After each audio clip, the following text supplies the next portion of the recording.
Hello friends, welcome to my YouTube channel.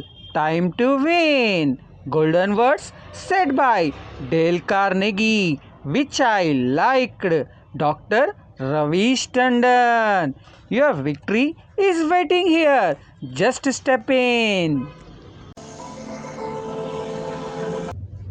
So, for the first thing I did when I entered his office was to ask to see the check, a check for $1 million. I told him I never know that anybody had ever written such a check, and that I wanted to tell my boys that I had actually seen a check for $1 million. He gladly showed it to me. I admired it and asked him to tell me all about how it happened to the drone. You notice, don't you, that Mr. Caliph did not begin my talking about the boys' calls or the jambour in Europe or what it was he wanted. He talked in terms of what interested the other man. Here's the result.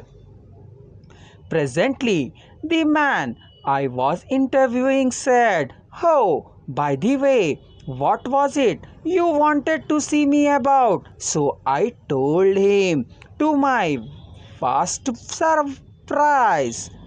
Mr. Caliph continues, he not only granted immediately what I asked for, but much more. I had asked him to send one boy into Europe, but he sent 5 boys, and myself gave me a letter of credit for $1,000 and told us to stay in Europe for 7 weeks. He also gave me letters of introduction to his branch presidents, putting them at our service, and he himself met us in Paris and showed us the town.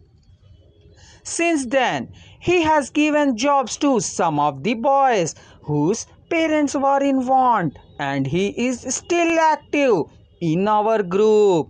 Yes, I know, if I had not found out what he was interested in and got him warmed up first, I would not have found him 1/10 as easy to approach. Is this a valuable technique to use in business? Is it? Let's see. Take Henry G. Dovenoy of Domoy and Sons, a wholesale baking firm in New York. Mr. Domoy had been trying to sell bread to a certain New York hotel. He had called on the manager every week for 4 years. He went to the same social affairs the manager attended. He even took rooms in the hotel and lived there in order to get the business, but he failed. Then said Mr.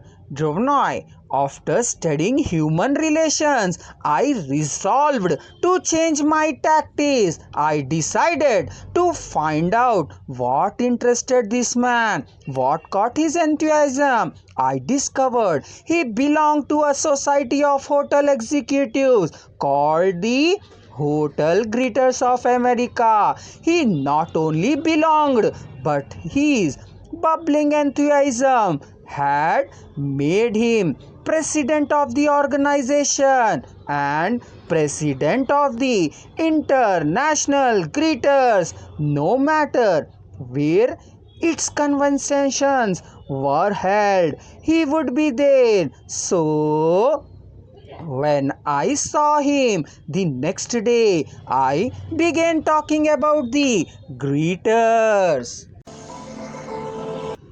The magical sentence you should spell daily in life to achieve success. I will do it. Only I can do it.